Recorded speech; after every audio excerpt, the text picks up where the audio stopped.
Oh. I've acted for everybody. I've even acted for RUTO. What?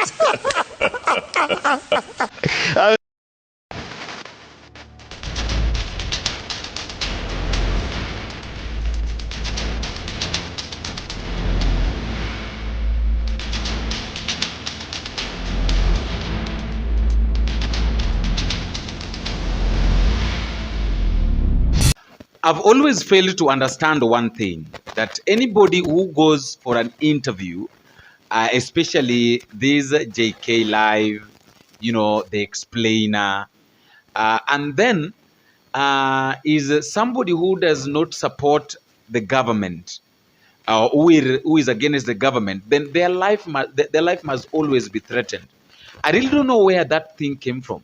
That ukienda interview na unajua vizuri kwamba hausupport ama haumuungi Rais William Ruto mkono ama unapinga yale mambo ambayo unayafanya, maisha yako lazima iwe hatari. You have to be threatened in one way or the other, either after the interview, during the interview, or before the interview. But do you really think that this one of James Bob Orengo, they're going to succeed? ODM is in tatters. He declares himself the leader of ODM. Who does that?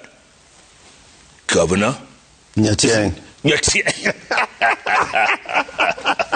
Nyatiang does that. But isn't that illegal? No, it isn't illegal because we're in very extraordinary circumstances. Does that mean ODM is going to push for a presidential candidate in 2027? Are you going to field a candidate? We have to have a candidate. What do you mean you don't have to? No. We must have a candidate. We are the biggest party in the republic. UDA is grown into smithereens. You're talking about ODM split into two. Yeah. Those chunk of members from Central Kenya who are in UDA, they have all walked out. They continue to walk out.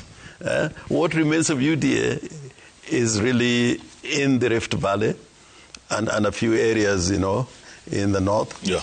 But it's a smaller party than ODM. For a very long time, people have been in need, or people have been wanting to know what really happened between James Orengo and Raila Odinga. And I think this last night's interview between Jeff Koinange and James Bob Orengo is really going to tell us a lot about what happened. I know very well that we have a lot of cases where right now everybody is saying that Raila told me this because Raila is nowhere to be seen, or Raila is late and he can't defend himself. But the truth of the matter is, in this video there are a lot of things that we are going to see, either good or bad. So I want us to watch this. I want us to talk about this interview between James Orengo and Jeff Koinange. But before we do that, let me humbly request to fellow Kenyans that if at all you meet for the first time, please don't forget to click the subscribe button. You can as well, you can share, drop me your comment in the comment section. Tell me what you think and where exactly you're watching this video from. If you're in the country, you can tell me part of the country or county number. And if you're outside, I'd request to tell me which country. Drop me either the code or the country or the flag of the country where you are. And I know that all is going to be well. Now, I've heard James Bob Orengo, that is Nyatiang, saying that right now is the party leader of ODM. Of course, right now, I can say that now we have got, yes, we have two ODMs. We have the Linda Wananchi and the Linda Ground. The Linda Wananchi party leader is Orengo. ODM is in tatters. He declares himself the leader of ODM. Who does that? Governor? Nyatiang. Nyatiang does that. But isn't that illegal? No, it isn't illegal because we're in very extraordinary circumstances. Raila dies, and a cabal in State House chooses who the next leader of ODM is. Cabal which is presided over by a party who does not belong to ODM. And then the next day, before Raila's body arrives in Nairobi, they hold a meeting supposedly to confirm the discussions that were held in State House. So as we speak, that process, which should have produced a de jure and de facto leader of the party, did not work out. There was no legal process. And even when they held the meeting of the Special Delegates Conference, there was no election. It was an affirmation of decisions that were not based in the constitutional provisions of ODM. So, ODM cannot continue being leaderless. And I compare myself to a situation where during the defiance campaign in South Africa, and Chief Albert Luthuli was leading the ANC. In those extraordinary circumstances, during the defiance campaign and after the Shafferville massacre, they formed what was called the Mkonte Wasizwe, MK. And more or less it was agreed that Mandela would lead ANC, although there was a de jure president of ANC subsequently, and that was Oliver Tambo. Now, what I'm saying is that, I didn't just declare. Everywhere we went in those mega rallies, people were saying, you are the one to lead the party out of this confusion and make ODM be what it should be. And you can see the turnout, the spirit and soul of Raila is with Linda Mwananchi. And we are saying we are going to fight until we take control. And then the leader, ground party leader, is Oburu Odinga. And listening to Orengo speaking has really made me to have a lot of questions in mind. Question number one, I've heard Orengo talking about these people that are in government who are claiming that they are the experts. The experts. They're not skunks, but they're experts who are working with William Ruto to ensure that things work on well. This is the question that I would like to ask. These guys that are calling themselves experts, what is it that they've really done that can show that indeed they are experts? Because Orengo is explaining very well that these people joining this government was because, okay, they are the ones that took themselves there. The names were suggested, and then after that, they forced William Ruto to read them. I really don't know how that one is true. That is why I've said that there are a lot of things that we really need to learn or really need to listen to in this video. Because Orengo is saying that he didn't really differ with the late Raila Odinga concerning these experts. You admit that the orange is split. The orange is not really split. People are trying to sell the orange. They're trying to sell the orange, and we say, no, you cannot sell it. They are trying to sell it for a price, for a few coins. And we are not going to allow that to happen. And if it happens, God forbid, that they take control of the party and successfully remain as leaders of that vehicle called ODM, then in the words of Nyerere, if Tanzanians cannot get change within CCM, they'll look for it outside CCM. So eventually, we're going to make that hard decision. Tell me something. Who is this willing buyer? President Ruto. It's not a secret, is it? That's how ODM can hold its meetings in State House. And President Ruto presides, not just in State House, in his private residence in Kilgoris. He had another meeting there. And he is the one funding the party. Despite the fact that the party is owed 12 billion shillings by the government, which the government is not paying, is funding even this meeting they had in Mombasa. Their tickets, the allowances, everything, the hotels, were paid by President Ruto. And the irony is that people in Linderground are saying that they are in the broad-based government. And now they are making demands to the government that you must pay us. How can you demand from the government payment of a government in which you're a participant, and the treasury docket is being held by one of officials, former officials. Is there a possibility of a reconciliation between the two conflicting factions of ODM? Is the party indeed as dead as a dodo? The other party should return RUTO's money. As a condition. We don't want... Before you engage them? We don't want RUTO all of us. But wait, he insists he was a founder of ODM. Founder, but he ran away. How can you talk about being a founder and then you ran away? But by the way, let me tell you, the reason why I'm consistently not quite happy with RUTO, even for historical reasons. You know, when we were in the Grand Coalition government of President Kibaki and Raila, we were the biggest party in that coalition. He ran away from Raila and started campaigning against Raila at that time. Anamwita mtu ya mganga, mtu ya kitendawili, mtu ya uchawi, consistently, throughout. Even in his death, he's still talking about, having returned Raila home to Bondo. I mean, sometimes, I don't know whether it's a Freudian slip for him to be saying things like those. Yeah. Does that mean ODM is going to push for a presidential candidate in 2027? Are you going to field a candidate? We have to have a candidate. What do you mean you don't have to? No. We must have a candidate. We are the biggest party in the republic. UDA is grown into smithereens. You're talking about ODM split into two. Yeah. I mean, those chunk of members from Central Kenya who are in UDA, they have all walked out. They continue to walk out.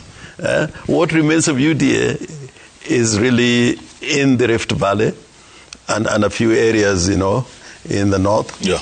But it's a smaller party than ODM. Me to attend a meeting of the Central Committee of the party, and he said he had a difficult situation he had found himself in. He wanted to explain it to me, and I understood the point that he was trying to make, which was some of our people had been approached by President RUTO, and these guys had agreed to be recruited into his government. Raila had actually even urged RUTO not to announce those appointments until he got here, which was not to happen. But he said if they went into government, which without the goodwill of the party, it will bring problems and division within the party. So government would be crushed, and then eventually he agreed that I was correct. You also differed with Raila over the Kilifi draft constitution. The Kilifi draft, yes. You differed with him then? Yes, I differed with him. Did you differ with him on the broad-based government? The broad-based government, we didn't differ, because when it arose, he came from Dubai, he called me, we had a meeting before he invited me to attend a meeting of the Central Committee of the party, and he said he had a difficult situation he had found himself in. He wanted to explain it to me, and I understood the point that he was trying to make, which was some of our people had been approached by President RUTO, and these guys had agreed to be recruited into his government. Raila had actually even urged RUTO not to announce those appointments until he got here, which was not to happen. But he said if they went into government, which without the goodwill of the party, it will bring problems and division within the party. So he said, okay, the best way, the best solution is to say we had donated experts to government, and government should use them where they needed them, and for as long as they were needed. Yeah. Now, to show that it was not a serious. Can Orengo James inform the residents of Siaya to what extent he has delivered on his manifesto? Secondly, what has he done, especially in Asembo, towards improving livelihoods of the locals? And lastly, now that he spends more time outside Siaya, when does he perform his role? Oh, well, that guy, I don't know where he lives in Siaya, because I'm Siaya most of the time. Unless I'm required to be here. Like, tomorrow I'm having a meeting of the Council of Governors, and we are invited to go to the Senate. But I can tell you, if I to go point by point, it matters health, it matters education, it matters agriculture, what we have done. It matters water. I can tell you, with the money we get and from national government or what we collect, I think we have tried to do a good job. Yeah, but you and your deputy have been at loggerheads from day one. No, I don't understand him. I don't understand him. You got a job, you got an office, and you don't turn up. How did you pick him then? Sometimes you just get things wrong. It's inexplicable. Are you running for re-election next year? Ready for election for what? Governor. For which county? No, I'm ready for election anytime. Yes. But I normally take a little time to pronounce myself on that question. Every time my people have to wait a little longer. But I think there's a big job to be done nationally for the country. So the two must move in tandem. Are you the man for that job? I'm not saying that I'm one for that job, but I'm saying there's a big job. Top. Rigathi Gachagua. I've known him. I've been his lawyer, by the way. Oh. I've acted for everybody. I've even acted for RUTO. What? I mean, when people get into problems, Yeah. Big problems. They come to you. When they're making money, they don't really come. But when they're being squeezed, they come to me. I've represented him. I think a lot of what he's saying is within the context of the fight they have with President RUTO. He has brought an awakening, particularly in central Kenya, about the false promises that President RUTO make. So we can't really take him for granted. He's saying a lot of things that only he can say. Mascot and get away with. Can he be president if the High Court rules for him? Well, he qualifies if the court rules. But I think it'd be a big disappointment for the president of Kenya again to be elected in the context of what has happened previously. That is all about that one particular office, not what that office would do. I remember there was one time I was having a conversation with, can you imagine? And you have had a conversation with Mandela. Yes. I had a conversation with Mandela and Sisulu. A friend of mine was married to Sisulu's daughter. And in that conversation, Sisulu talked about how he recruited Mandela to be, in the party and become a leader in the party. And he was saying quite strongly that whereas they, respected Mandela and wanted him to be president, and at that time he was president, but it was on their terms at the leadership of the ANC, and in terms of what the people of South Africa wanted. So it was not just building a godlike figure. Yeah. It was about accountability, responsibility. And this thing was being said in front of this great man. And I thought that Sisulu was going overboard until I was told at another sitting that actually the first family in South Africa, political family, was the Sisulu family. Wow.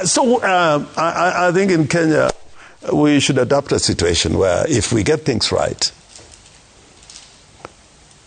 like in the United States, look at those founders. Yeah. How many of them became presidents?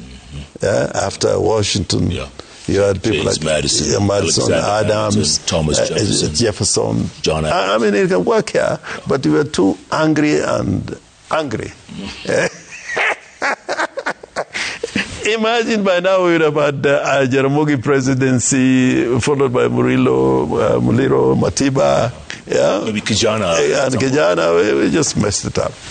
We need to have a proper program and blueprint, what this is all about.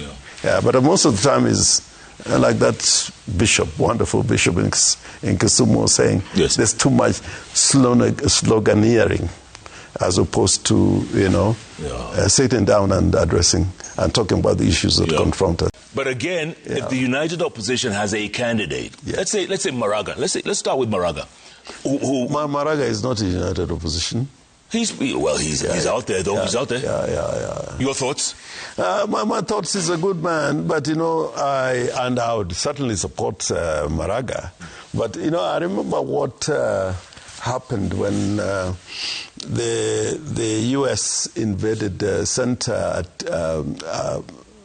team of Marines to release some Americans who were being held in Iran. And they didn't succeed. Their planes were brought down in Iran. And some people said about President Carter that we were not electing a nice man to be president of the United States. We were electing the commander-in-chief, the president of the United States of America. Saying Maraga is a nice guy. I'm saying he's a nice guy. A nice guy finished last. He can be president, but I think there's a lot more to it than just saying I am a nice man or I can be president. And by the way, he's done one of the biggest things as Chief Justice that nobody would ever done. He called for the dissolution of Parliament, and the president declined to do so. I think if Maraga's decision would have been implemented, it would have been a big wake-up call. And it would have shown that our institutions can work.